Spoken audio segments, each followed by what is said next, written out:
The clarinet is basically just a cylindrical wooden tube with finger holes, so that as I take more fingers off the instrument, the pitch will rise.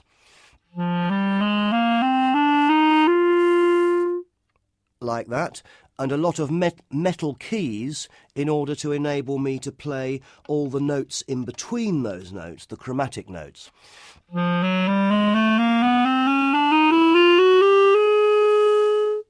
And some of that metalwork is to enable us to play trills, for example, quite rapidly and efficiently.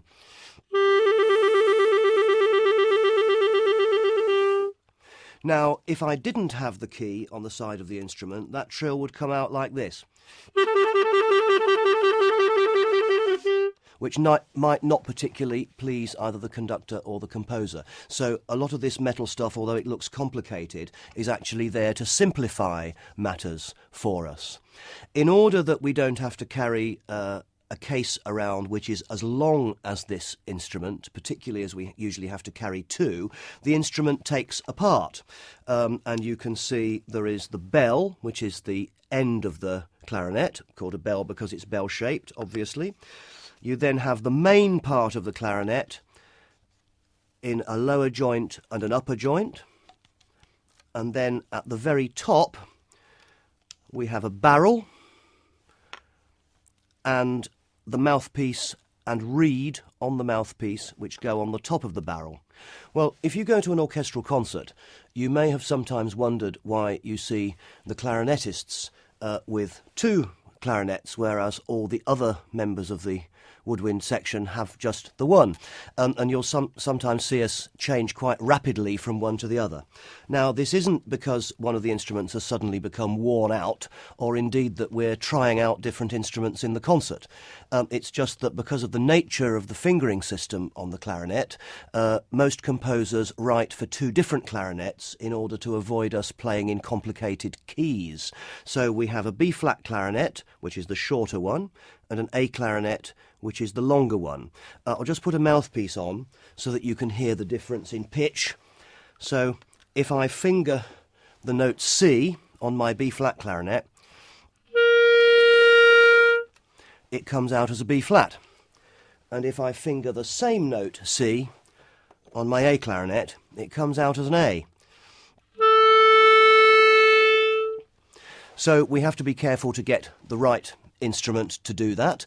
Sometimes composers ask for a very, very rapid change from one to the other. For example, Bartók in his trio Contrasts, which we've recently recorded as part of the Philharmonia's Bartók series, Bartók asks for a change that's this fast.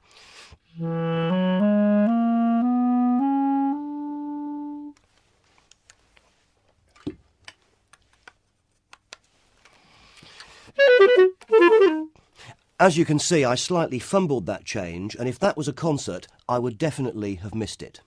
So you have to be pretty nifty with some of these changes. That also brings up issues with the conductor, because obviously if we're concentrated on a complicated change of clarinets, we can't watch the conductor during that time. Obviously, we've got bars rest, but those bars rest might be quite complex. If it's Stravinsky, all the bars might be in a different time from one another. So we'll quite often ask the conductor, after we've had a change, "Excuse me, could you be sure to give us a clear cue at the end of that?" Sometimes in a concert you may see clarinetists adjust their instrument at the barrel by slightly pulling out or pushing in to adjust the length of the instrument. This is because we may have noticed that either one or two of our colleagues, or possibly ourselves, or somewhere else in the orchestra, something has slightly changed in pitch, and we need to microscopically change the pitch of the instrument in order to adjust that so that the sound reaches the audience bang in tune. Now, the reed, which is a quite simple piece of wood, you see at one end it's a piece of cane which has been cut so it tapers to a very, very thin tip, so thin I can even put it on my thumbnail and it will show flexibility. So the very end of the reed is very flexible. it means that when I put the reed against the mouthpiece, there's a small gap to blow air down, but small enough that when that air goes through the instrument, the tip of the reed will vibrate, and that's what makes the sound.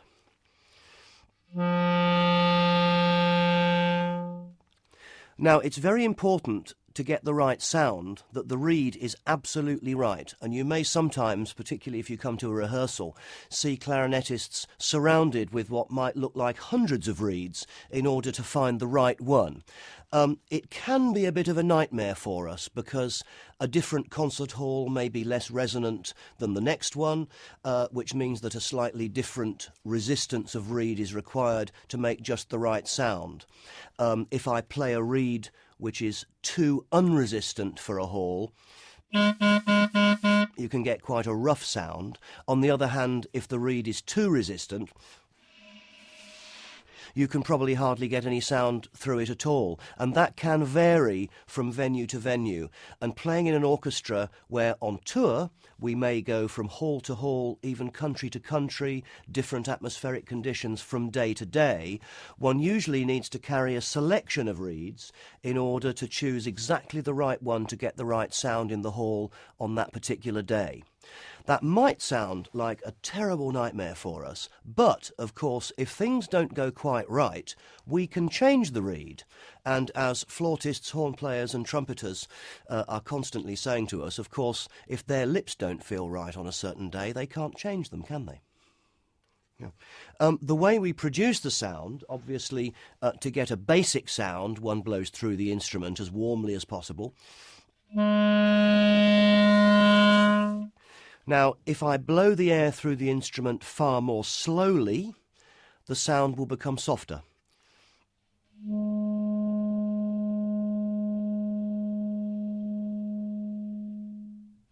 And if I blow the air through the instrument very fast, you'll get a louder sound.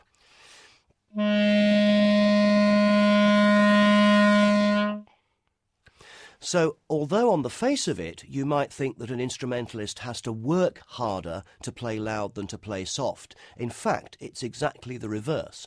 Because if you think about it, things that are moving slowly are harder to control than things that are moving fast. So, to play, for example, a very high note softly, the air is moving very slowly and one has to be very careful to control it.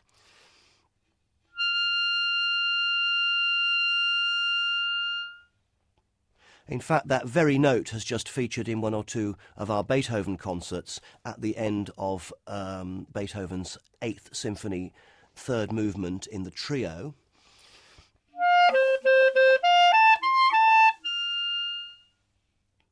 So one has to be quite careful to control that last note because it's so soft. Obviously, once you get behind the instrument into the player, him or herself, it's quite hard for an outsider to see what is actually going on. You can see the fingers move, you can't see what's going on inside the person's mouth. In order to make the reed vibrate properly, we curl our bottom lip over the bottom teeth, but the top teeth go on the top of the instrument. And we then have to close the mouth so no air escapes.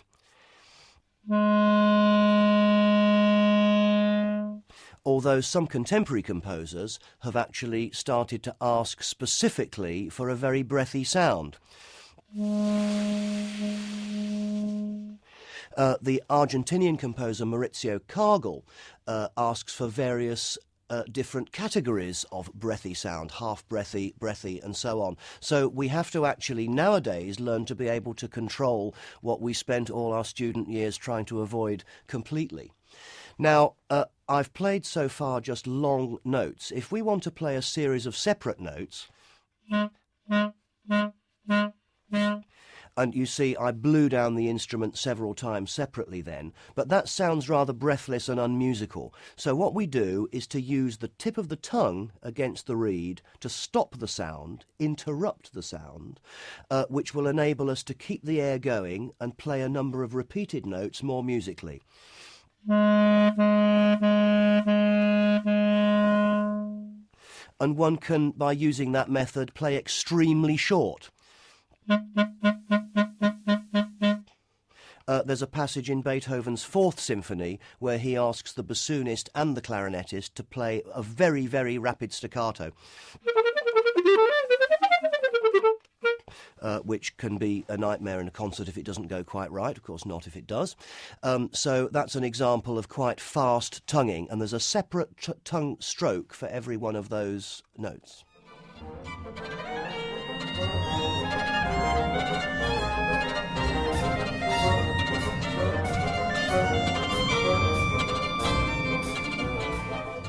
Obviously, in an orchestra, you'll sometimes get all the instruments of the orchestra playing together in what we call a tutti passage, where everybody's playing at once, sometimes making a very, very loud sound indeed, but sometimes the whole orchestra can also play very quietly together, which can be quite exciting.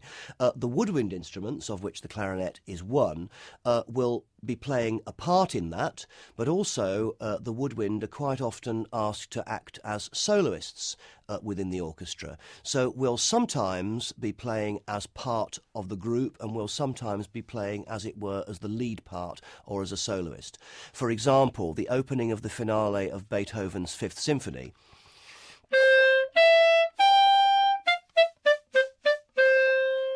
we're playing very loud indeed, so you would imagine that the clarinets would be heard, but the trumpets are playing at the same time, and in any orchestra with a decent trumpet section, which of course the Philharmonia has, there's no chance whatsoever of hearing the clarinets. You'll hear trumpet sound and a general tutti sound around it with the trumpets leading. At the beginning of Beethoven's Eighth Symphony, the clarinets play this.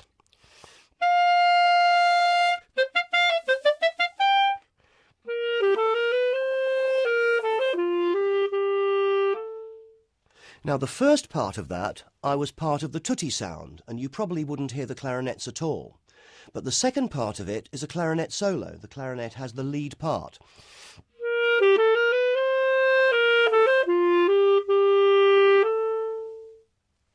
So although Beethoven writes that to be played very softly, piano, I'm actually playing with quite a healthy, warm sound in order to be heard as the lead solo part. If you've enjoyed learning about the instruments in the orchestra, why not try our iPad app, The Orchestra, featuring Esa-Pekka Salonen and the Philharmonia Orchestra. Fully interactive video playback lets you view the orchestra from all angles, and the revolutionary beat map shows you who is playing when. Follow along with synchronized scores. Hear the inside scoop in audio commentaries, and get a 360-degree view of all the instruments. Available for download in the App Store on iTunes.